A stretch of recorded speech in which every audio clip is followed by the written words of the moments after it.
Je crois qu'il est important de critiquer cette notion qui ont les communistes, les nationalistes, les socialistes, qui ont les libéraux aussi et qui ont beaucoup de gens dans la politique. C'est une chose transversale, mais profondément erronée. Beaucoup de gens qui m'écoutent l'ont aussi et l'idée est que pour résoudre n'importe quel problème, cela peut se faire par l'éducation, c'est-à-dire que les gens peuvent être éduqués pour résoudre les problèmes que peut avoir une société. C'est absurde. Cela n'a aucun sens.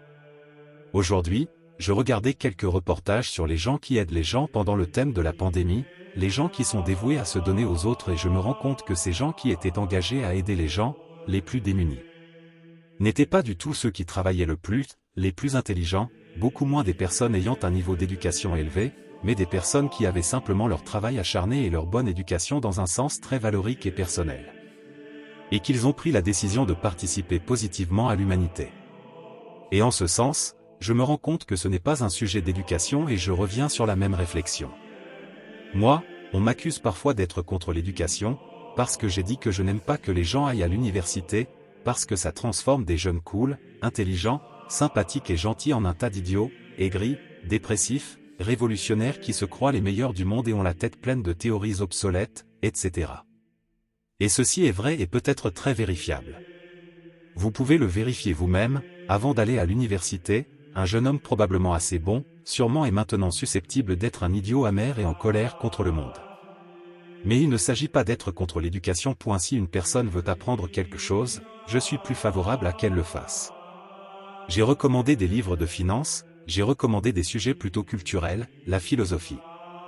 Et je crois que l'étude pour soi-même, dans la recherche de la connaissance, du plaisir du savoir et des réponses aux questions que l'on peut se poser est trop positive.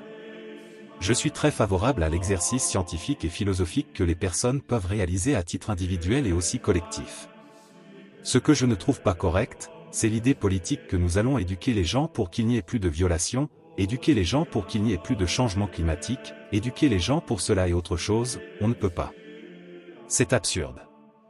On va m'accuser de manichéisme, mais je ne crois pas au manichéisme parce que je crois en la rédemption, je crois au pardon et je crois au changement. Je suis aussi un exemple de cela. J'ai eu une vie où j'ai fait des choses assez mauvaises. Ce qui se passe est que les gens qui vont avec l'intention de faire le mal ne peuvent pas être éduqués pour faire le bien. Et les gens qui vont avec l'intention de faire le bien ne peuvent pas être éduqués pour faire le mal. L'esprit humain est au-dessus de toute formule éducative, endoctrineuse, etc. Et dans ce sens, il y a des exemples historiques par milliers, n'est-ce pas? Vous pouvez voir Schindler lui-même, dans le cas de l'Holocauste et ainsi de suite. Il y a des millions de cas de personnes, les parados, qui s'appelaient dans les prisons cubaines, ceux qui refusaient de faire des travaux forcés pour le régime communiste. Ainsi, tant d'exemples de comment il n'y a pas moyen de briser et de contraindre l'esprit humain quand il se trouve, convaincu d'une certaine idée. Donc ce qu'il faut faire, c'est protéger les gens des méchants, mais il y a un mal, le démon, le mal fondamental, le mal le plus parfait qui aurait pu marcher sur la terre qui est la gauche. Comment ça? Parce que si le bien est de faire face aux problèmes, d'observer les problèmes et de les affronter intelligemment en essayant de profiter de soi-même et le plus grand nombre de personnes dans le processus, le mal consiste à regarder les problèmes, se considérer comme une victime et développer à travers cette victimisation une haine, un ressentiment et une soif de violence et de transformation du monde à la suite de mes traumatismes, à la suite de mes ressentiments, à la poursuite de moi. Une transformation de la réalité pour qu'elle s'adapte à mes échecs, à mes frustrations, à ma souffrance. C'est-à-dire, au lieu d'accommoder l'être humain à la souffrance pour transcender la souffrance et transformer une situation négative en une situation positive, c'est accommoder le monde, à la souffrance humaine de telle manière que cette souffrance soit satisfaite. Donc, cette idée centrale qui est dans toutes les pensées de gauche, tout de la social-démocratie au communisme, avec toutes les versions post-modernes, pré-modernes de la période, il y a toujours cette idée, n'est-ce pas? Je suis très en colère, très triste, un peu frustré, furieux parce que le monde fonctionne d'une manière que je n'aime pas et je vais donc avoir à faire une plus ou moins grande crise de colère qui implique la destruction de plusieurs choses et la mort de beaucoup de gens tant que la réalité devient comme je pense qu'elle doit être. C'est l'idée de gauche. Les gens n'ont pas besoin d'être plus éduqués qu'ils ne le sont déjà et si quelqu'un a besoin de plus de connaissances, si quelqu'un a besoin de plus d'informations, c'est assez disponible aujourd'hui pour que n'importe qui puisse l'atteindre, si vous le souhaitez, si vous sentez que vous en avez besoin ou si vous pensez qu'il est approprié de l'obtenir. Mais il ne faut pas essayer d'éduquer les gens pour transformer leur esprit. L'esprit des personnes ne peut être transformé que par la propre volonté de cette personne à s'ouvrir, ouvrir son cœur à Dieu, un esprit de dépassement, d'intelligence, de vertu ou au démon, un esprit de ressentiment, de haine, de rejet et de violence.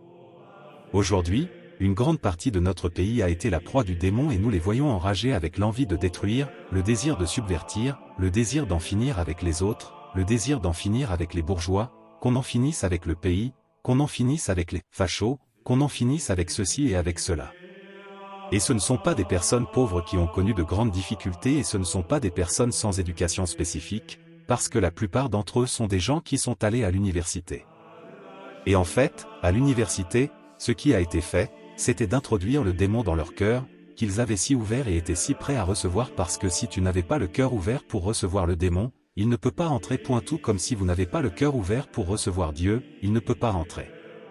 Ensuite, ces gens qui avaient leur cœur complètement ouvert, pour recevoir le démon, prêts à être possédés et leur âme portée, comme Star Wars dirait, du côté obscur, ont reçu les justifications ou les prétendues justifications du ressentiment, de la haine, de la colère et du désir de destruction.